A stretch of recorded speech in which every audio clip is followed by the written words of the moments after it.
Britain did not survive in 1940 because it had better planes. Britain survived because it had a system that could see the war before it arrived. You heard that right. So, how did a line of radar towers, a room full of phone lines, and a chain of human eyes turn an island into a trap the Luftwaffe could not spring? Right now, we are going to walk through the machine behind the miracle and the turning point that quietly saved London. Stay to the end, because the payoff is not what most people think.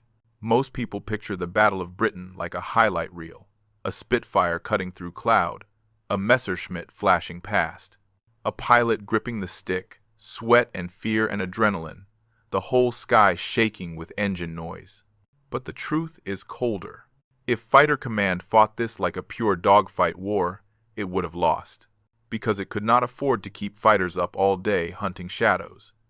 It did not have endless fuel, endless planes, endless pilots, endless hours. Every scramble cost something. Every takeoff wore down engines. Every landing risked a crash. Every day of constant readiness drained the people who had to fly again tomorrow. And the Luftwaffe's plan was simple in the most terrifying way. Break the fighters. Break the airfields. Break the command network. Then, with the sky controlled, the island becomes a target that cannot hide. Factories, ports, cities, morale, leadership. The entire ability to keep fighting. That is the stake. Not glory, not romance. Survival. So, here is the uncomfortable question. If you are defending an island and you know the enemy is coming in waves, how do you stop a force that can choose the time and place of every attack? You do not beat it with bravery alone. You beat it by taking away its advantage. You beat it by knowing it is coming, before it arrives over your head. That is where the real story begins. Because Britain built something the Luftwaffe did not fully understand until it was already chewing through its own timetable. A coordinated early warning and control network that turned information into fighters, and fighters into interceptions. Not luck, not magic. A process. Process. Think of it like a machine with 4 moving parts. First, radar stations along the coast, scanning out over the channel.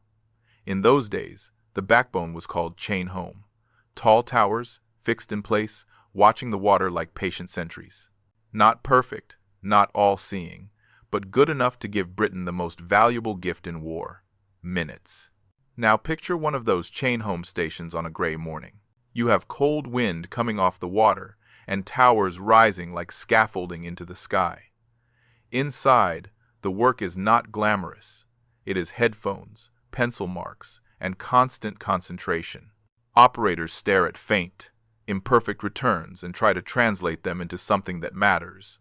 A contact at this bearing, a formation at that range, a rough height estimate that is never as clean as you want it to be. And then the moment hits. A cluster of returns grows where there should be empty sea. At first, it is only a hint, almost nothing, the kind of thing you could dismiss if you were tired or careless. But the cluster holds. It thickens. It starts moving with intention.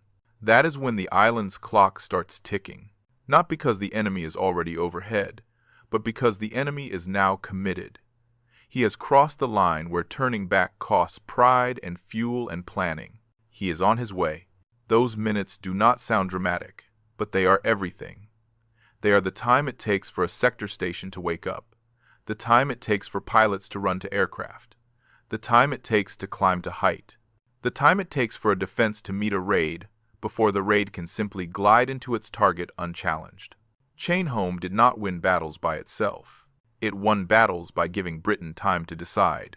Second, the Royal Observer Corps and other spotters on the ground, watching the sky, confirming what radar hinted, filling gaps radar could not cover, calling in what their eyes could see when the electronics could not. Third, a central nerve center, where reports were filtered, cleaned up, and turned into one clear picture of the air war.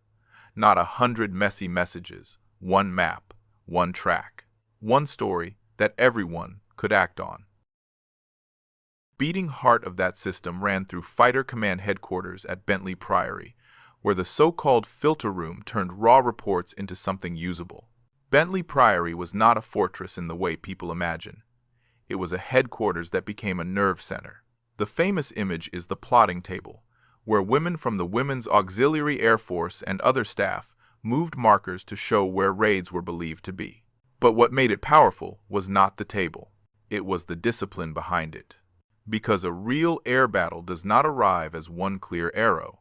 It arrives as fragments. One report says 30 aircraft.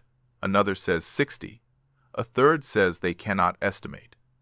Radar gives a bearing that is close but not perfect. An observer sees a formation but cannot judge height. Someone misidentifies a type. Someone reports a heading that is already out of date by the time it reaches the room. So the filter step becomes a kind of wartime editing. You compare, you discard, you merge, you update. You accept that the picture will never be perfect, but you force it to be coherent. You do not let one excited report steer the whole defense. You do not let one blind spot become a catastrophe. Then, once the picture stabilizes, it is passed down the chain. Group headquarters decide the broad response. Sector stations turn broad response into immediate action. Controllers talk to pilots in the air, giving them direction changes that sound simple but are life or death. Turn left, climb, cut across, intercept now. When this works, it feels like the sky is choreographed. When it fails, it becomes a scramble in the worst sense of the word. That is why the Luftwaffe was not only trying to destroy aircraft, it was trying to force the British system into failing mode, where it reacts to noise instead of acting on a picture. And fourth, the fighter groups and sector stations that took that picture and turned it into action, launching squadrons only when they were actually needed and guiding them toward the enemy instead of letting them wander blind. That network is often called the Dowding System, named after Air Chief Marshal Hugh Dowding, the man who insisted the defense had to be organized like an instrument, not a brawl. And you need to understand what that system really meant, in plain human terms. It meant Britain did not have to guess. It meant Britain did not have to waste fighters. It meant squadrons could stay on the ground, engines cool, pilots resting, until the exact moment the enemy was close enough that it could not turn away. It turned the Luftwaffe's greatest weapon, surprise, into a weakness. Because when German formations crossed the Channel, Britain already had direction. Britain had a sense of height. Britain could estimate size. Britain could start moving pieces before the bombs ever fell. And that is why this battle is really about time. A few minutes of warning sounds small until you realize what it buys. It lets you choose when to fight. It lets you choose where to fight. It lets you avoid being dragged into the air at the wrong moment, in the wrong place, for the wrong reason. Now let me bring you into the decision point that made this system so deadly. If you are a British commander, you cannot fight every raid. You cannot chase every dot on a screen. If you try, you exhaust your pilots and empty your fuel tanks before the real blow arrives. So you have to be ruthless. You let small raids go. You conserve strength. You commit only when the threat matters. And that is where many people misunderstand what defense looks like. Defense is not frantic action. Defense is control. Defense is staying calm while the enemy tries to force you into panic. So here is a question for you, and I want you to answer it in your head before we move on. If you only had a limited number of fighters and pilots, would you rather keep them in the air all day, burning fuel, searching the clouds, hoping to bump into the enemy? Or would you rather keep them on the ground and launch them only when you know exactly where the enemy is, what direction they are coming from, and how high they are flying? Because that is the real choice Britain made. It chose to fight with information. It chose to fight with timing. It chose to turn every scramble into a controlled interception instead of a blind chase. And that choice changes everything. When you can see the raid forming, when you can track it as it crosses the water, when you can filter the noise into a clear picture, you do something that feels almost unfair. You meet the enemy with exactly enough force, at exactly the right moment, without burning yourself out before tomorrow. That is why the Battle of Britain was never just a battle of aircraft. It was a battle of systems, a battle of nerves, A battle of whether a nation under pressure could keep its process intact while bombs and fear tried to tear it apart. And in the next stretch of this story, we step into the rooms where the war was shaped by phone calls and map tracks and split-second decisions. Because once you see how the machine worked, you will understand why the Luftwaffe was not only attacking planes, it was attacking the machine that made the planes appear at the right place and the right time. Picture a long, dim room where the war is not a roar of engines, but a constant ringing of phones. The air smells like sweat and paper and nerves. Voices overlap, not shouting to be dramatic, but because time is running and nobody can afford a polite pause. A clerk leans over a table and pins a fresh report. A finger traces a line across a map. Someone calls out a direction. Someone else repeats it, louder, to make sure it lands. In that room, the enemy is not a plane yet. The enemy is a dot that is becoming a track, and that is the difference between being hunted and being ready. This is the part most people never visualize. They imagine the fight happens in the sky, but the fight begins here, on the ground, inside a system that takes raw noise and turns it into a decision. Because early warning is worthless if it stays messy. A radar station can tell you something is out there, but it cannot tell you the whole story by itself. Reports come in incomplete, contradictory, delayed. Heights do not match, counts are wrong, bearings shift. Some contacts vanish and reappear. Weather plays tricks. False returns happen. Real raids split. Decoys happen. The picture is never clean. So Britain built the most important step in the whole chain, the filtering. This is where the Dowding System becomes a machine instead of a pile of gadgets. Incoming information is pulled into one place, then cleaned up, combined, and turned into a single track that commanders can actually act on. The goal is simple. Stop drowning in data and start seeing the shape of the threat. And once you see the shape, you can do something ruthless and effective.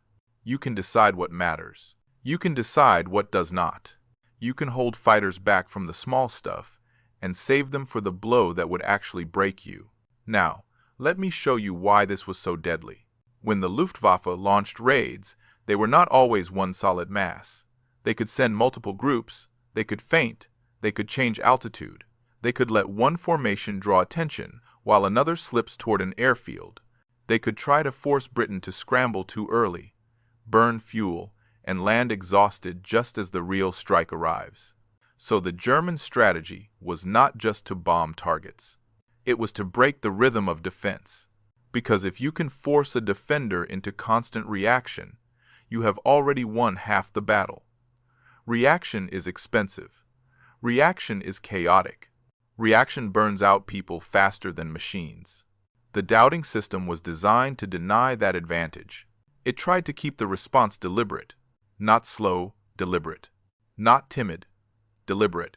Deliberate in the cold sense. We will fight when the threat is real, and we will fight where the threat is going, not where we wish it was going. This is where the system feels almost unfair, because it turns a limited force into a force that keeps showing up in the right place at the right time. A raid forms across the water. Chain Home picks it up early enough to give minutes of warning. Observers confirm and fill in gaps. The filter step consolidates the mess into a track. Then the order moves to the group and sector stations. Scramble. Not because somebody panicked. Because the system says, this is the one that matters. And when the fighters climb, they do not just climb into empty sky, hoping to stumble into the enemy. They get guided. They get vectored.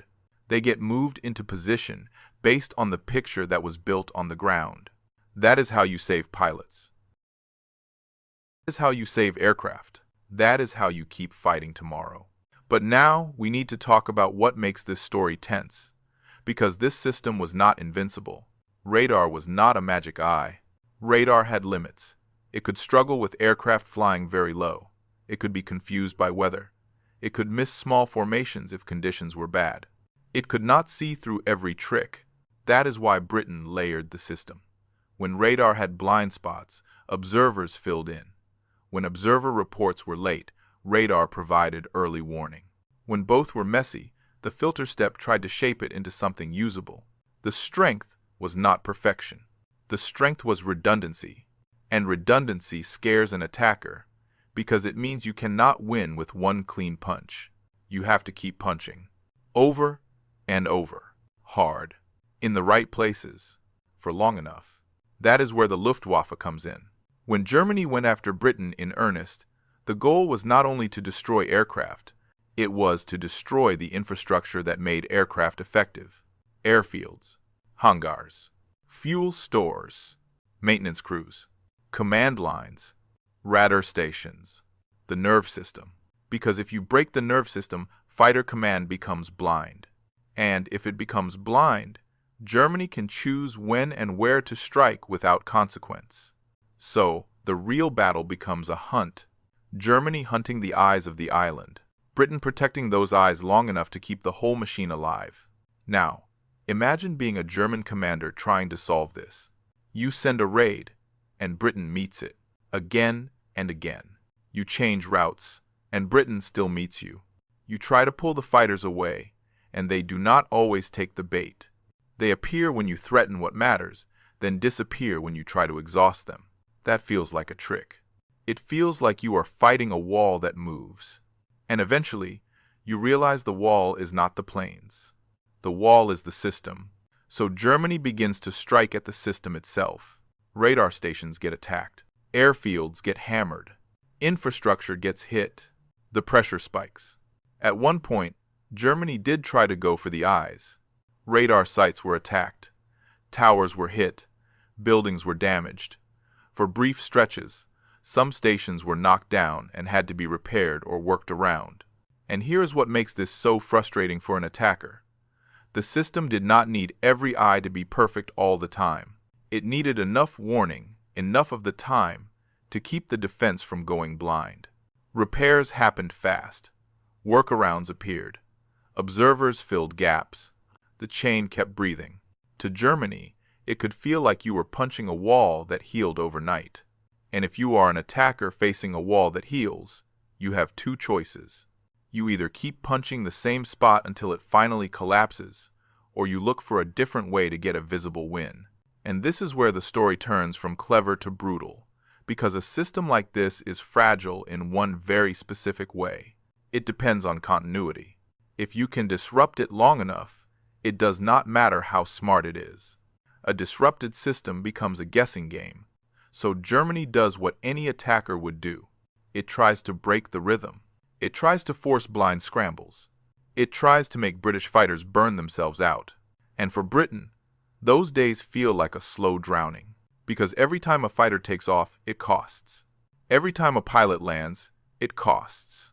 Every time an airfield gets hit, it costs. You are not only fighting the enemy, you are fighting fatigue, mechanical wear, and the simple reality that humans cannot stay at peak alert forever.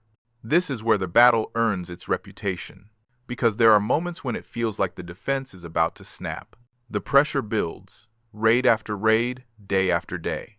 Phones ring without pause. Map tracks overlap. Sectors scramble, land, refuel, scramble again. Pilots climb until their legs cramp and their throats burn. Maintenance crews work like they are trying to outrun the sunrise. And through all of it, the Dowding System has to keep doing the one thing that makes it valuable. Stay organized while everything tries to make it chaotic. Because if the system breaks under stress, Britain loses the ability to choose. And once you cannot choose, you are being pulled around by the enemy's tempo. That is exactly what Germany wanted. Here is the twist that makes this episode worth your time. Germany did not just need to hurt Britain. Germany needed to break Britain fast. Because the longer this dragged on, the more the defense learned, adapted, repaired, and hardened. And the Dowding System was not static. It was a living process. It got better at filtering, better at prioritizing, better at recognizing patterns, better at placing fighters where they actually mattered. So this becomes a race between two clocks. Germany's clock. Break the system before Britain adapts. Britain's clock. Keep the system alive long enough to stabilize and recover. Now, let me bring you into the strategic question at the center of this part of the story, because it is the kind of question that turns battles. If you were the Luftwaffe, What do you target first? Do you go after chain home the eyes? Do you go after the sector, airfields, the hands? Do you go after the factories, the bloodstream? Do you go after the cities, the morale? And here is the question that matters even more. Once you choose, do you keep choosing it day after day until it breaks, or do you switch targets because you want a dramatic result you can point to? That is the trap for attackers. The urge to chase what looks impressive instead of what actually disables the enemy. So, I want to ask you directly, because your answer will shape how you feel the rest of this story. If you were commanding the air war, and you could only pick one priority, what would you hit first? The radar eyes, the airfields, or the cities? And why? Breathing room sounds gentle, like a soft word you would use in a quiet life. In an air war, breathing room is the difference between a system that bends and a system that breaks. By late August of 1940, the pressure on Fighter Command was not just about planes in the sky. It was about airfields being cratered faster than they could be patched. It was about fuel and spare parts and maintenance crews working on nerves and adrenaline. It was about pilots who were not only tired, but worn down in a deeper way, because they never knew if the next scramble would be the one that finally empties the tank for good. This is the point where, if you are watching it like a movie, you expect a single heroic moment to save the day. That is not how this works. What steadies the defense here is something colder than heroism. A shift in the enemy's aim. Not the only reason Britain survives this phase, but the break the system desperately needed. Because Germany is not just trying to win fights. Germany is trying to collapse a machine, and the most dangerous kind of attacker is one that believes it is close. When an attacker thinks the defender is almost done, impatience creeps in. The attacker wants a visible result, a dramatic result, something that looks like victory, something that can be felt and seen and announced. And that is where this war makes a turn most people misunderstand. Germany begins to lean away from the targets that were strangling Fighter Command at the roots and toward the target that would scream the loudest in the streets. London. Then comes the moment the war turns into something the public can feel in their bones. September 7th, 1940. The raids begin to hit London in force. Sirens, smoke columns, firelight reflecting on low clouds. Families huddled underground, listening to the world shake. A city learning what it feels like when the sky is not a sky anymore, but a ceiling that can fall. This is where people later say, this is when the Blitz began. And it is easy to assume that if the bombs moved to London, Britain must have been losing. Emotionally, it feels like losing. It feels like the enemy has reached your heart. But strategically, the question is different. What is the enemy not hitting as hard anymore? What is being given a chance to recover? What part of the system stops being strangled every single day? That is why the shift is so complicated. The suffering is real. The fear is real. The damage is real. But the pressure on the fighter defense machine changes shape. Let that sink in. The war gets louder. The fear gets more public. The smoke gets more visible. The nights become more terrifying for ordinary people who are not gripping a control stick in the clouds. And at the exact same time, the air defense network receives something it has been starving for. Time. Not peace. Not safety. Time. Because when the enemy shifts focus, the defender can repair what was breaking. The defender can reorganize. The defender can restore rhythm. And rhythm is everything in a battle of systems. So now imagine the island at this moment. On one side, you have the capital being hit, sirens and fires, families in shelters, streets lit by explosions instead of street lamps, a city trying to live while the sky tries to crush it. On the other side, you have fighter defense doing something it has barely been able to do for weeks, catching its breath. Airfields that have been hammered begin to patch themselves back together. Runways get repaired. Sector stations rewire what got cut. The supply flow steadies. Maintenance crews stop sprinting and start working with a plan again. Pilots who have been living in a cycle of scramble, fight, land, refuel, scramble, fight, land, suddenly get a little more space between alarms. They get a few more minutes to eat, a few more minutes to sleep, a few more minutes where their bodies can reset instead of just endure. And that matters more than most people realize. Because a pilot is not a machine. A pilot is a human being balancing fear, fatigue, skill, and luck. A tired pilot does not only fly worse. A tired pilot makes a single mistake and never comes home. A system that protects its people, even by accident, becomes stronger over time. A system that burns its people down becomes weaker, even if it looks aggressive. That is why the shift toward London is such a complicated moment. It is terrifying. It is cruel. It is devastating for civilians. But strategically, it buys Fighter Command a little space at the exact moment it is closest to snapping. And here is a detail that makes the Dowding System feel real instead of mythical. It was not one room and one map. It was layers of rooms, group headquarters, sector stations, and telephone lines, moving decisions faster than aircraft could fly. A commander like Keith Park at No. 11 Group could look at the filtered picture and decide where to commit squadrons, while sector stations like Biggin Hill handled the immediate scramble and control for the fighters climbing into the battle. You do not have to memorize those names to feel what they mean. They mean this defense had joints and muscles. It could bend. It could shift. It could respond with intention instead of flailing. So even as London suffers, the defense does not dissolve into blind rage. It does not throw every plane into the air just to feel like it is doing something. It stays selective.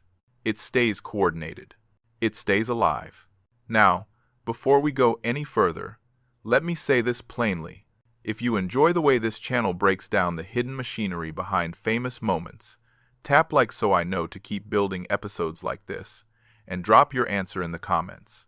In your mind, what mattered more in 1940, the aircraft or the system that told the aircraft when to fight? And if you want to check the major claims and dates behind this story, I keep the public sources linked in the description and pinned comment so you can trace the timeline yourself. Now back to the shift, because the psychological side is just as important as the military side. When London is burning, it feels like the end. It feels like the enemy has reached your heart. It feels personal in a way that airfield attacks do not. Cities are symbols. Cities are identity. Cities are morale. And that emotional impact can be a weapon. It can pressure a government. It can pressure a population. It can pressure a defense system into making frantic choices. But here is the twist. Britain's defense was designed to resist panic. Not because people were fearless. Because the system forced discipline. It forced prioritization. It forced decision-making to pass through a process instead of pure emotion. So even as the city suffers, Fighter Command does not get baited into blind scrambles. It does not let fear spend its resources. It keeps choosing. It keeps breathing. And that sets up the moment Germany wanted more than anything. The moment Germany believed would finally crack the island. A day when the Luftwaffe could draw the fighters up, overwhelm them, and prove that Britain could not protect its own sky. A day when the attacker could say, "We own the air now." Behind every raid was a larger deadline. Germany could not escape. If you want to invade, you do not only need ships. You need the sea lanes safe enough to supply an army. You need the air safe enough that your transports are not slaughtered on the water. You need to be able to protect ports, protect assembly areas, protect crossings, protect the thin lifeline that an invasion depends on. That is why the air war had a clock. Germany needed Fighter Command broken quickly, not eventually. And the British leaders knew that too, even if the public did not see the calendar. They understood that if the fighter defense could survive the peak pressure, the invasion threat would begin to fade. Not because Germany became kind, but because Germany missed its window. So, the big raids in mid-September were not just another day at work. They were an attempt to force a decision, to prove dominance, to make the defenders fail in public, in daylight, in a way nobody could spin away. That is why September 15th, 1940 carries weight. The day Germany wanted was not a mystery. It was the day the British fighters finally came up, got pinned, got overwhelmed, and got bled out until there was nothing left between the bombers and the island. The Luftwaffe did not need a perfect victory. It needed a convincing one. It needed a day that proved the British sky was breakable. That day is remembered as September 15th, 1940. By that point, the pattern of the war had become familiar in the worst way. Reports begin as dots and fragments. Then the dots become tracks. Then the tracks become a direction. Then the direction becomes a decision. But on this day, the picture is heavy.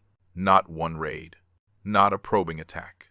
A serious attempt to push through in strength. And the first thing the British system does, before a single plane is even in position, is the thing it was built to do. It refuses to panic. It does not fling every fighter into the air because the news is scary. It filters. It organizes. It decides where the threat is going. Then it commits, hard, where it matters. You have to picture it like this. A raid forms and moves. The warning comes in. The track tightens. The target becomes clearer. Phones light up. Sector stations receive the order. Pilots run. Engines cough to life. Tires roll. The climb begins. And up in the sky, the battle is not a clean duel. It is a collision of fatigue, smoke, and decisions made in seconds. Fighters rise to meet bombers. Fighters try to cut through escorts. Bombers push toward their aim points. Escorts try to keep the fighters off the bombers. Pilots lose sight, regain sight, lose sight again. The sky becomes a shifting, violent geometry. It looks like chaos. But the difference is that for Britain, it is not blind chaos. Underneath the noise, the Dowding System is still feeding the battle, still tracking, still directing, still deciding, still making sure the right squadrons are in the right place instead of being wasted somewhere empty. That sounds small until you understand what it prevents. It prevents exhaustion from turning into collapse. Because the Luftwaffe's real weapon here is not just bombs, it is tempo. It is the attempt to force Britain to respond too early, too often, in too many directions, until pilots and machines simply cannot keep up. So when Fighter Command holds its nerve and responds with discipline, it steals the Luftwaffe's advantage. And on a day like September 15th, 1940, that discipline becomes the difference between a defense that cracks and a defense that holds. Now here is the point that matters more than any single dramatic moment in the sky. The Luftwaffe could still hurt Britain. It could still hit targets. It could still cause pain. It could still burn streets and shatter buildings and terrify civilians. But it could not break the fighter defense fast enough to make invasion possible. It could not win control of the sky. And without control of the sky, the idea of moving an invasion force across the channel becomes something else. Not bold. Not daring. Suicidal. Because an invasion is not just ships on the water. It is ships exposed. It is supply lines exposed. It is troops exposed. It is everything fragile, crossing a narrow sea, while the enemy still has the ability to strike. When September 15th, 1940 fails to deliver the air victory Germany needs, the strategic truth tightens like a noose. The island is still standing. The system is still functioning. The fighter defense is still alive. And 2 days later, on September 17, 1940, the invasion plan is effectively pushed away from the edge. The moment passes. The window closes. The Luftwaffe did not get what it came for. And that is the payoff you were promised at the beginning. Britain did not survive because it won every fight in the clouds. Britain survived because it refused to fight blind. It survived because it built a process that turned early warning into controlled interception, again and again, day after day, long enough for the attacker's timeline to fail. Now let us be clear about something. This does not mean the country did not suffer. It suffered terribly. Families huddled in shelters, homes collapsed, nights turned into firelight. The war did not become gentle just because a system held. But the system changed the outcome. It prevented the defense from being forced into desperation. It prevented the kind of panic response that burns out a defender in weeks. It kept the defense organized long enough that time stopped being Germany's friend and became Germany's enemy. And this is where the story turns into a lesson you can actually carry. Because most people think survival is about strength. Sometimes it is. But sometimes survival is about coordination. It is about turning panic into a process. It is about building a system that keeps you making good decisions when your emotions are screaming for you to do something reckless just to feel control. That is what the Dowding System really represents. Not a gadget, not a miracle, a discipline, a refusal to let fear decide the battle for you. And that is why this episode matters beyond World War II. Because in your own life, pressure rarely destroys you in one clean blow. Pressure destroys you by breaking your rhythm, by pulling you into constant reaction, by exhausting you on problems that are loud but not actually decisive, by forcing you to fight blind again and again until you start making decisions you cannot afford. The side that lasts is often the side that can keep its system intact, the side that can keep choosing, the side that can keep breathing, even when the sky is on fire. So here is what I want you to take with you when this ends. When you feel overwhelmed, ask yourself one question the defenders had to answer every day in 1940. Am I reacting because I am scared, or am I acting because I actually see what matters? Because the moment you stop fighting blind, you start taking your life back. If you want a practical version of that lesson, think of the Dowding System as a simple three-step habit. First, build early warning. In life, that might be a calendar, a budget, a checklist, a routine that tells you what is coming before it surprises you. Second, filter the noise. Not every alert deserves your energy. Not every problem is decisive. Decide what actually changes the outcome and what only steals your attention. Third, commit at the right moment with the right force. When it is time to act, act fully, not half-heartedly. But do not act just to calm anxiety. That is how an island survived an air war. And that is how people survive pressure without losing themselves. If you want more stories like this, cinematic, grounded, and built around the decisions that changed history, subscribe to WW2 Uncovered. And tell me in the comments, what do you think wins wars faster, better weapons, or better decisions made on better information? Because Britain did not win the sky by being fearless. Britain won the sky by refusing to fight blind.